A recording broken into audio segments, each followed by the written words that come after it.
What's up, y'all? How we doing? Yeah? Super good? Guys, look who's up here with me. I think her name's Maddie. We're going to do a little team teaching today, right? Heck yeah. Heck yeah. So, we're excited to bring you a good word, and it's going to be fun. So, we got to ask you, I'm going to disappoint some of you right now, and I apologize. Probably not the best way to start a sermon, but that's how we're going to start. Maddie, are you a Disney fan? Yeah. Like the theme park? I've only gone for my high school grad night. I've never really been. Oh, okay. So I could be. Maybe, potentially. Because when I was in high school, I hadn't been for a long time. I think it was like my 9-year-old birthday. And so in high school, my friends were talking about, Main Street and the smell and the sound and the parades and, the atmosphere that you get when you walk down Disneyland. You know what I'm talking about? And then there's, the rides, and it's just Indiana Jones that just brings you into the movie and the Jungle Cruise with the dad humor, and you just laugh hysterically because you feel like you're on a cruise with your dad. And then it's just the new Star Wars land, which is there now, and it's just like, they sold this, right? They brought this huge hype, to Disneyland, and I remember when I was 17 years old, I went with my friends to Disneyland, and I remember walking in, paid $100 and something, which was literally all the money I had in my bank account. Because you're 17 years old and you spend it on food, gas, and video games. That's literally what you did. And I remember checking in, giving them my ticket. I walk in, and I stand at the center of Main Street, and I literally say to myself, is this it? Huh?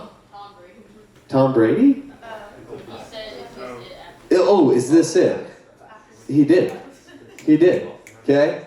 And it was this moment where it was built up, the hype, the energy of just it's the best thing ever, it's the happiest place on earth. And we're standing in the middle of Main Street and looking at the rides, looking at the little kids who got their new stuffy, and they're just ecstatic, and their Mickey ears, and I'm like, is this it? Is this really all that there is? That's built up in this idea of Disneyland. And I ask this question is because I wonder how many of us have asked that, or said that exact same phrase when it comes to Christianity. Is this it? We come to church, is this really it? There's this hype, there's this energy, there's this excitement that you've heard about, but you come on a Wednesday night, you come on a weekend, you've tried to do it at home, and you're like, is this really it? Is this all there is? Because I feel like there's something more. I feel like maybe I'm missing something, because I'm not getting what everybody else is buying. And so today, I want to invite you into a conversation with us about how maybe there's a little bit more that we're not seeing. Maybe there's a little bit more that we're missing out on. And I think sometimes it has to do with our outlook and our perspective of what's right in front of us. So if you have your Bibles, open up to Luke chapter 10. Luke chapter 10. And we're going to be in verse 38. I know I get chapters and verses wrong and books wrong all the time. So, I can verify this one. that's correct. Okay, sweet. Luke, it's a New Testament, it's a gospel story of Jesus, first-hand account. This is our last week, in the Encounter series. I know, it's been a good ride, and we're looking at a very short story, but I think a very powerful story. So Luke chapter 10, verse 38, if you're there, say Maddie. Maddie. Hey. I know. Okay, if you're there, say preach. Maddie. Preach, Maddie. So it says this, as Jesus and his disciples were on their way, he came to a village where this woman named Martha opened her home to Jesus. She had a sister called Mary who sat at the Lord's feet listening to what he said, but Martha was distracted by all the preparations that had been made. She came to him and asked, "Lord, don't you care that my sister has left me to do the work by myself? Tell her to help me." Jesus says, "Martha, Martha," the Lord answered, "you are worried and upset about many things, but few things are needed. Indeed, only one. Mary has chosen what is better and will only be and it will not be taken away from her." Okay, maybe you're like, what's going on? What's happening? Okay, how many of you, when people are coming over, your mom gets a little psycho? Okay, does Melissa get like that? Sorry, Mom. Yeah. Okay, my mom Denise, okay, she'd be like, "Hey, Grandma's coming over, clean your room." And I'm like, "Grandma's not coming in my room. Let's go. That's what I'm talking about." Okay, and if Grandma comes in my room, okay, we'll pray for her. Okay, and it's like, you need to clean, and then it's like, you need to clean your bathroom. It's like, who's gonna come upstairs and want to use my bathroom? What are we talking about? And it's like, you never know. And then it's like you're like cleaning places and areas that you didn't even know existed in your house. And it's the idea that you're preparing, okay, for who's coming over, and you want it to look nice. You want it to look, you want it to look pretty. You want it to look like you knew that they're coming over, and you're welcoming them. This, okay, family who's really focusing on Martha and Mary, their job is to host Jesus, to get ready for Jesus. And so what they're doing is they're doing everything they can to make it look pretty. They're lighting candles, okay, they're spraying the Febreze, okay, they're lighting the incense. They make sure they use, okay, simple green, non-toxic, okay, cleaning supplies, okay, we don't have time for Windex, ladies. And, okay, or gentlemen, okay, okay? Oh, wow. Do you know what simple green is? That's my point. Okay? And so they're cleaning, they're getting ready, and as soon as they walk in, okay, Martha is concerned about what? What is she concerned about? She's concerned about the house. What else is she concerned about? She's concerned about Mary. She's concerned about her sister. Okay. Huh? She's concerned about the job getting done. And I think so much of what's happening, what's going on, and what Jesus is alluding at when he says, "Martha, Martha." Like, kind of like in a little bit of disappointment, but like, you don't get it. And the reason why I think we say, "Is that it?" It's this, okay? If you're taking notes, okay, you need to understand this. Are we task-centered or are we Christ-centered? Some of you are like, ooh. Some of you are like, ah. Are we task-centered or are we Christ-centered? Okay? Martha's focused on cleaning the house. Martha's focusing on getting the meal ready. Martha's focusing on everything being perfect. She wants it to be perfect for when people come over. And I love that Mary is focused on sitting at the feet of Jesus. Martha is focusing on being in the power, the presence of Jesus. And Mary is focused on getting to listen to Jesus. And here's why I think it's so important that we get this, is that our tasks are centered around your performance. Right? The task that we have today, maybe you're not cleaning for Jesus to get ready, but maybe you're getting ready to know that you need to look good by coming to church. And so what you do is you make sure you bring your Bible, which is a great thing to do, by the way. And what Martha's doing isn't terrible. But maybe you're focused on the task of you lifting your hands in worship. So you're like, oh man, I'm more connected. Or maybe you're focusing on the task of like, I need to read my Bible throughout the week. Or maybe you're focused on the task of like, I need to come to NineTen Plus because that's going to make me feel more qualified. But here's what's going to ultimately lead to task-performed faith. It's this, is that you're going to lead to judge yourself and judge others based off of your own preferences of what you think Christianity looks like. You put your own bar up there. And then you center a relationship around things to do. And you forget who you're doing it for. Does that make sense? And I think a lot of us, okay, maybe to take this home, okay, is so I can dish it off to Maddie, is that some of us have been even caught up in the rules of our faith. And there's this analogy that is stolen by a guy named Tim Keller. If you ever get an opportunity to read anything from Tim Keller, it's amazing. It's a great opportunity. But he talks about a person who, they have a relationship with their mom. And from a little kid, this mom said, hey, I want you to be honest. I want you to treat others with respect. I want you to get a good education. And I just don't want you to screw up. Which is great things, right? I feel like I tell my daughter that almost every single morning, okay? Be nice to kids, be a good person, listen to your teacher, okay? And don't be stupid. That's like my rule in life. Just don't be stupid, okay? And then this kid did everything they can to make sure that they followed the rules. They did everything they can, okay? And they grew up, got good education, they went to college, they got a job, and they maintained, okay, maybe participating in the relationship with their mom by sending flowers on Valentine's Day, by making sure that, on the birthday, they said happy birthday, and, whatever, okay? But then when somebody says, hey, how's your relationship with your mom? They're like, oh, you know what? I'm a good person. Oh, you know what? I treat people well. I got a good education. And I wasn't dumb. Like, I did the good things. And some of you are like, that is a terrible relationship for you to think that that's where your relationship with your mom is. It's like I just focus on the task at hand. I just focus on what she told me to do.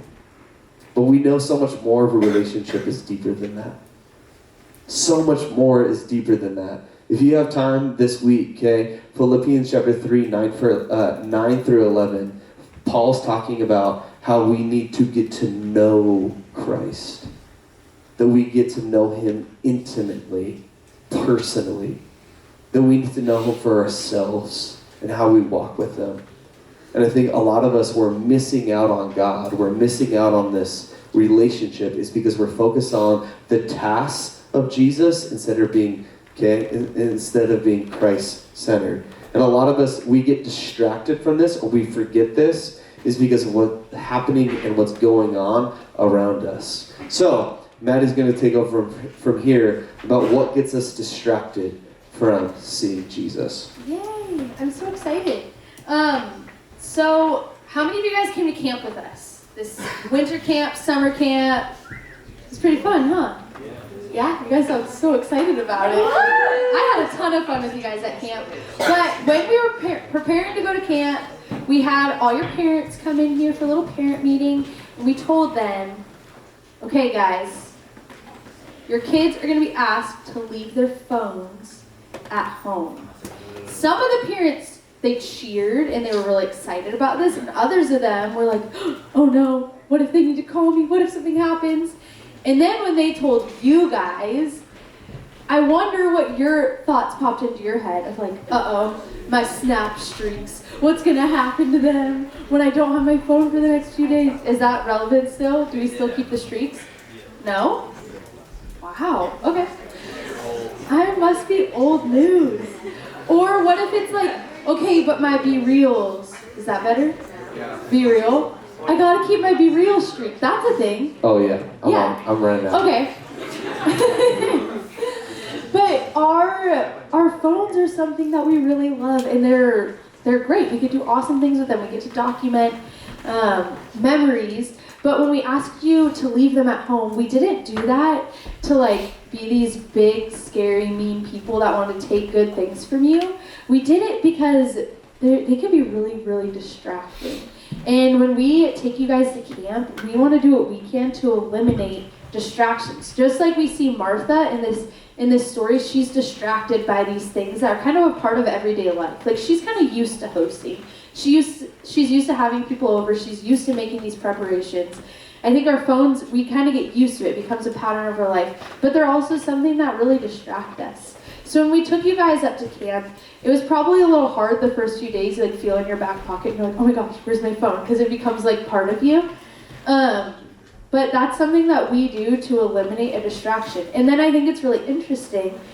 Every single time you guys come home, you're like, dang, I kind of liked it without my phone. Like, it was kind of nice not to have to worry about like checking in on social media or being available constantly to people. To have that distraction removed, would you guys agree? It was like kind of nice for a little while. And then you get back and it becomes this distraction again. And I don't think phones are the only thing that distract us.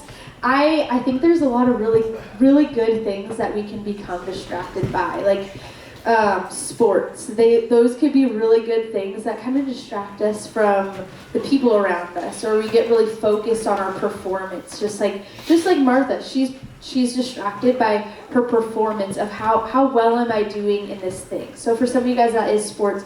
For some of us it's school. We like really want to work hard to earn a good grade. And can I be honest with you guys? Is this like a safe place where I could be honest? Yeah? Okay, you guys are really alive this morning. To just like crack open my heart to you, I get really concerned sometimes with how I'm perceived by others. I worry about if I do this thing or if I speak in this way to this person, how are they gonna perceive me? Or if I post this thing on my Be Real, like how is everyone, like what are they gonna think about who I'm hanging out with, about the task that I'm doing? Should I make myself look busy? Is it weird if I'm sitting in bed? Are they gonna think I'm lazy? Like all these things are constantly running through our brains of how am I being perceived by those around me? And that can be so distracting to be constantly worried about managing the expectations of what other people are thinking. And I think it's cool that this story is included in the Bible because we kind of get a peek behind the curtain into like these are real people that deal with the same things that we do, that have the same like mental wrestle of I want to be with Jesus, like I want to make these things nice for him, but we can get so caught up in But these are all the things that I have to do. These are all the preparations I have to make in managing the expectations of others that we lose sight of what is really the most important. So I love in here Jesus says, he says, you're worried and upset about all these things, but few things are needed, indeed only one.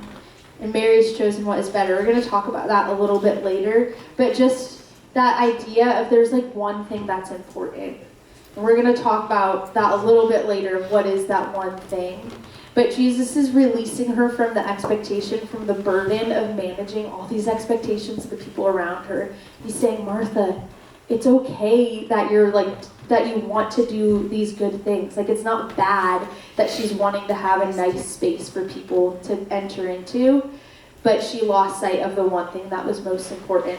There's a few dangers I think that we can fall into with distraction that we see in this example too. Martha, listen to her response. It says, Martha was distracted by all the preparations that had to be made. She came to him and asked, Lord, don't you care that my sisters left me to do the work by myself? Tell her to help me. Ooh, that is kind of an icky place. I'm like, I don't want to say those things to Jesus, but how often am I like communicating that with my actions? Where sometimes if I'm like, even at church, I could be like setting up something, and then if I'm like really not in a good headspace, I could be like, why aren't these other people helping me? Can't they see that these things need to be done before a Wednesday night? Like, can't they see that? In my heart, that's like really icky when serving becomes a like comparison thing, and we get judgmental and bitter towards those around us when we're doing something that should be out of an overflow. We see that here. We also see another danger and distraction is she actually is questioning Jesus' love. She's questioning his character and his care. She said, don't you care, Jesus? Don't you care about me, about what I'm going through? Of course he does. Of course she knows that he cares, but her what she was distracted by was skewing her view of who Jesus was and who she knew him to be. And that's a dangerous place to be. And when we lose sight of who the true good character of God is, because we're so fixed on our circumstance.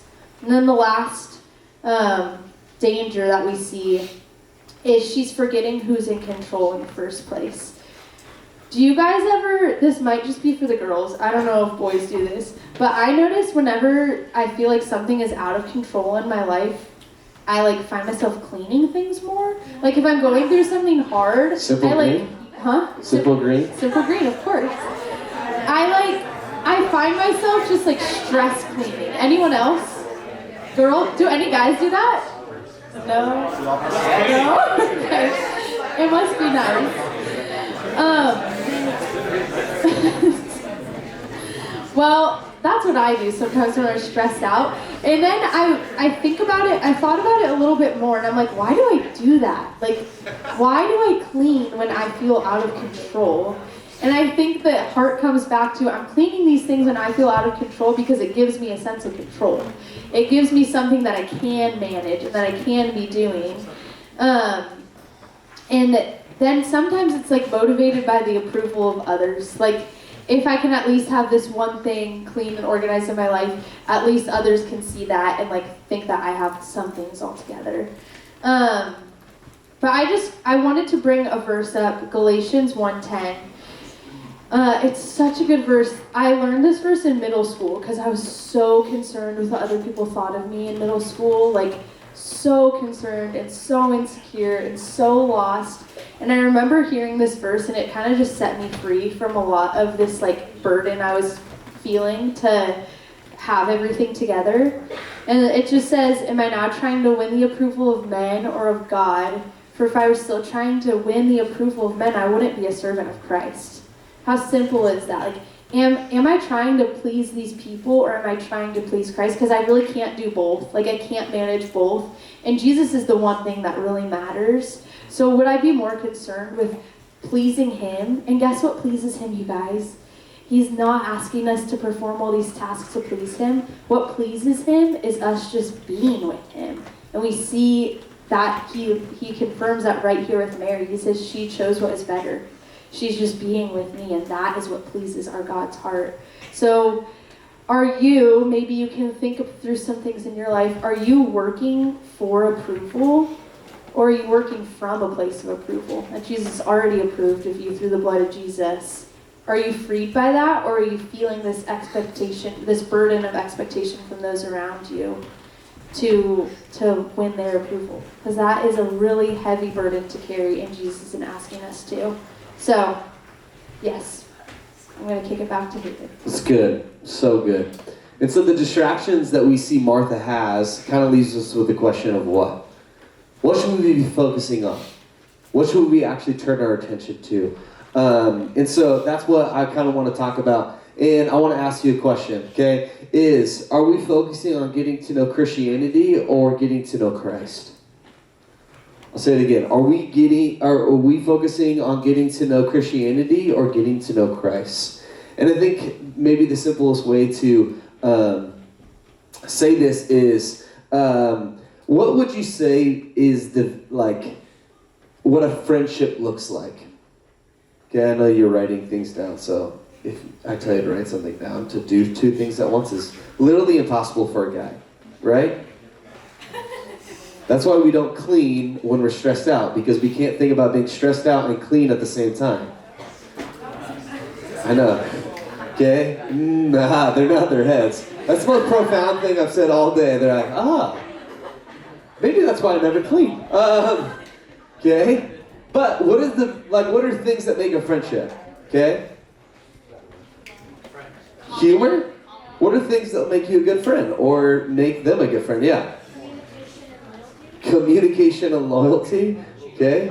Two things that I don't know anything about communication-wise. Honesty, okay, loyalty, honesty, what else? Hominology? Hominology. Being like a homie. Is that right? The study of homes. The study of homes.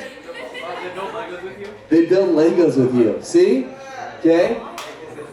And here's the beauty about this, is we all have different ideas of what friendship would look like. But sometimes, if you were to treat a friendship and only hold the value of what we think friendship looks like, then we'd forget the person that's in the friendship. I'll say that again. Okay? If we know the definition of what friendship is, then sometimes we forget, the person that's in the friendship. What I value is different than some of you, what you value. I don't want to build Legos with you. That sounds miserable. Okay, it sounds like I'm hanging out with my kids. Wow. Okay? But, okay, communication. I'm not going to lie, okay? You might see that you've texted me, and you might see the red bubble, and it's like, why hasn't he texted me back? And the reality is that I'm not great at texting back sometimes. That's just who I am. That's my nature, okay? Brennan doesn't even know that texting exists, okay? He communicates only through pigeon mail, okay? So if you want to get hold of Brennan, buy a pigeon, okay? But here's my point. My point is this, is that you forget about the person and what the person values, what the person likes, okay, what the person is really interested in. And the reason why your friendship with your best friend is so great is because you know that. You pursue that. You don't pursue the definition of friendship, but you pursue the person that's in the friendship. You with me on that? The reason why some of us are saying, like, is that it when it comes to a relationship with God is because you're pursuing the institution of God, which is the church.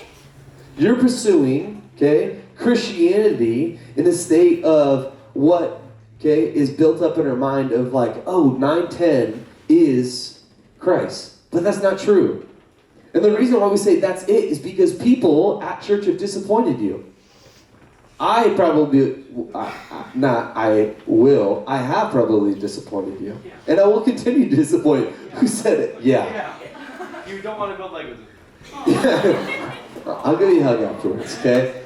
You know what, for you, maybe. Okay? But some of you've lost faith of like, is that it? Is because you're like, what's different about the world than what church is? Because I still feel disappointed by people. Some of you are like, is that it? It's like worship. You just come here and it's like, great. I've seen lights. I've seen good voices. Man, I know what to expect. An emotional song that's supposed to tug on your heartstrings. Okay? You get caught up in the institution and the knowledge and understanding of like, oh, the rules, the standards, the things that I can't upkeep. Because let's be honest, that we all fall short. And I look at other people, what Maddie's talking about, and it's like, how could I ever compare myself to that individual? And comparison is this trap that you're always going to fall short in. Or comparison is the trap because you're always going to make yourself better than that person. And for some of us, we're like, is that it in a relationship with God? Is that it in a relationship with Christ? And what is happening and what's going on right here is that Martha is getting caught up of what she thinks that Christianity looks like. Christianity is meeting the bar and the expectations that everything has to be perfect. But the reality is this. Are you getting to know Christ? And here's what getting to know Christ means. Okay, 1 Peter chapter 1. 2 Peter. Okay, write this down. 2 Peter. I'm going to flip there. I'm going to read this to you. If I can actually find it. I can't, probably. You got it. Thanks, Dad. You know, your dad just says that to you. He's just like, you got it. You could do this. Okay, I'm sorry. You have a dad? Okay. I'm not going to find it. Definitely not. Anyways, here's what it says in 1 Peter, okay? I'll try to summarize it for you, okay? 2 Peter 1, 3 through 4. Maybe that's why I'm not finding it, okay? It's this. Is the knowledge of him who called you by his own glory and goodness will lead to a godly living. So the knowledge of him is what's going to live to a godly lifestyle. Guess what? Let me just tell you this right now. God doesn't want you to live a good life. God wants you to live a godly life. Because guess what? There's a lot of good people in today's world. Like you. Like me? I don't want to be good. Why? Because I'd rather be godly. Here we go. Okay? And the reality is that if we pursue goodness, just the goodness of like, I'm a good human being, we lead to this idea that's like, I'm just like everybody else. And everybody sees me, it's like, oh, you're just like everybody else. Why would I need to go to church? But if we see godliness in our own life, it means that we're getting to know God. And here's what we need to learn about getting to know God. It's not just the knowledge, but it's the experience that Peter is actually talking about. It's the experience. The The reason why I think I said to Disneyland, is this it? Is because I just had the knowledge of the happiest place on earth. But then I started to experience the happiest place on earth, and I've come to love Disneyland. So much so, guys, listen to this, okay? My mind's blown right now, okay? Because I didn't imagine putting this together. But I've come to love, through experiencing Disneyland, that I've started to share it with other people. The reason maybe some of you aren't sharing God with other people is because you haven't experienced the goodness of God. For some of us, the reason why we think that that's it is because we're not experiencing God, the knowledge of Him. And how do we experience God? We sit at His feet. We get to know Him. We have a relationship with Him. We pursue Him. We pursue Him. So Matt is going to take us home with what we need to know and what we need to leave with. All right, I'm going to wrap this up pretty quick for you guys, but so a little background, I'm kind of taking us back a little, on this family that Jesus is with. He's with Mary, Martha, and Lazarus. Those names might sound kind of familiar to you guys. They pop up about 3 different times in the New Testament as we see Jesus have encounters with this family that He really, really loves. And I just kind of want to go through some of these encounters. You don't have to flip there. I already am there, and I'm just going to read it for us. But the first time we see Jesus interact with this family is in John 11. And this story might be familiar to you guys. But I just want us to focus kind of on Mary's response here. This last little part, we're gonna focus on Mary for a bit.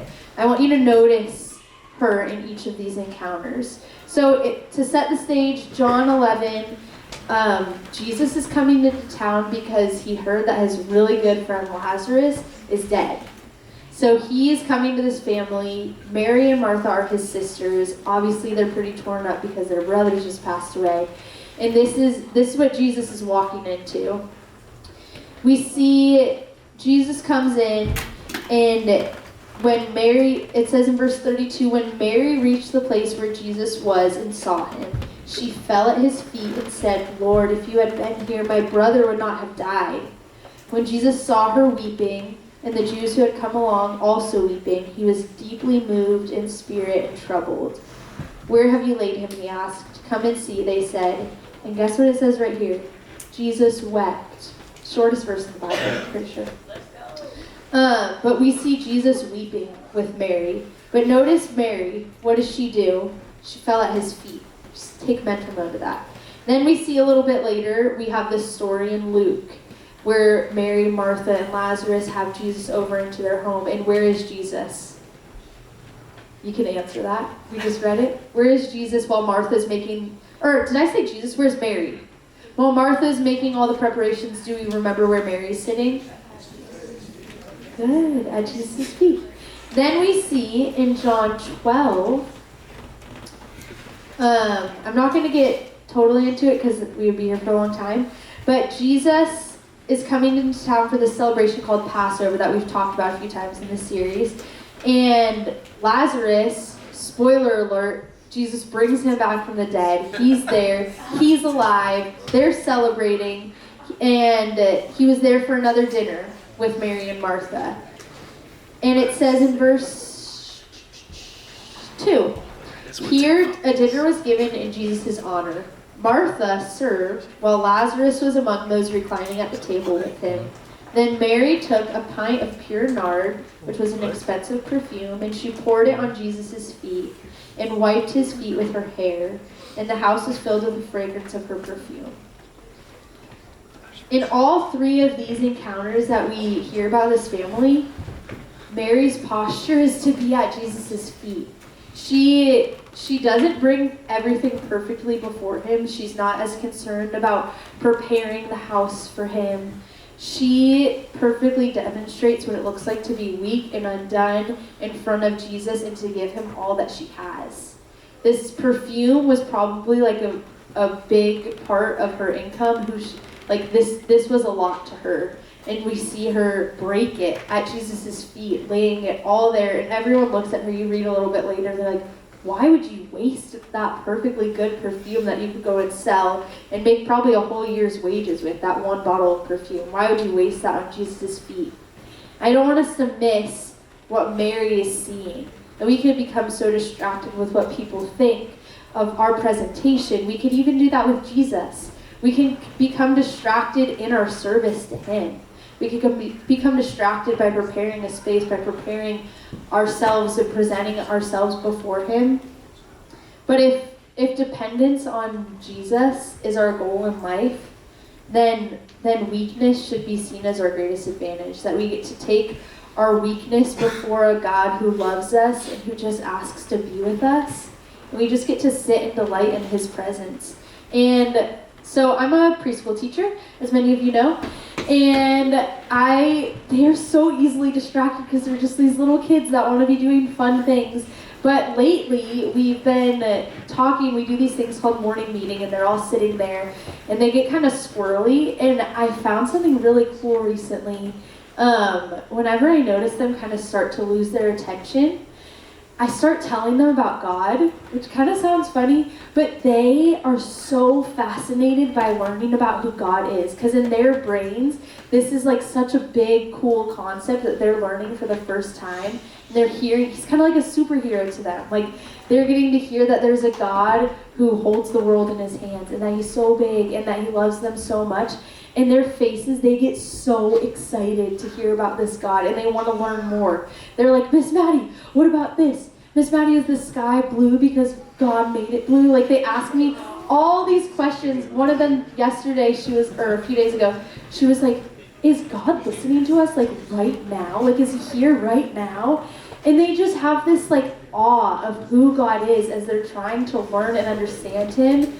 And it makes me kind of sad when I look at my life and I can lose that so easily. And I get so much more concerned with the things that I'm doing for God to try and earn his approval sometimes. And I forget that he already gave me his approval, and he delights in our posture when we come to him, just like a little kid. When we just are like messy and undone before him and he just gets to sit with us, that's like when he delights the most. With Mary and Martha, we don't see him say that one is better than the other. He doesn't love one more than the other one. He's present with both of them and beckons both of them into relationship with him. But we do get a glimpse into what God honors and what he desires most, and that is for us to just sit with him. So this week, as you kind of think about this message, we don't have life groups on Wednesday. Well, we do, but we're not going to be like talking about this. You guys are going to go have fun. But just maybe dwell on that question of like, what has your attention? Because what has your attention is usually the thing that you love. And I want my attention to be fixed on the thing that I love, and that being Jesus. But my attention is going to be all of the other places of managing people's perception, of managing people's ideas of me, controlling what they think, stress cleaning, all these different things, when I could really just be sitting with the one who loves me and have my attention be fixed on him. And I really want you guys to get to experience that. So I hope that this week you just start by sitting at Jesus' feet. That doesn't need to look like opening the Bible and studying it. It could simply be you sitting on your bed and asking God to just be with you in that moment, sharing what's on your heart and asking him to speak to you too. Because just like Hayden said, it's a relationship. It goes two ways. It's not just us talking to him. He wants to speak to us too, and he wants to meet us. So I'm going to pray for us, and you guys can head out of here. Lord, we thank you so much for this series and the fact that Jesus came and had these encounters with real people that reveal to us so much of your heart for us today. I thank you for what we have to learn from both Mary and Martha in these stories, God, and that in each we're just reminded of our own brokenness and that we just really, really need you. So I pray that this week we can bring you our weakness, that we can be freed from the burden of managing expectations of those around us, God, that we could be working from a place of knowing that we're already loved, and then our service can be out of an overflow. Lord, we just pray that you would reveal to us the parts in our heart that are distracting us, and that you would bring our attention back to the most important thing, and that's you. So we love you so much, Lord, and we invite you into our weeks. In your name.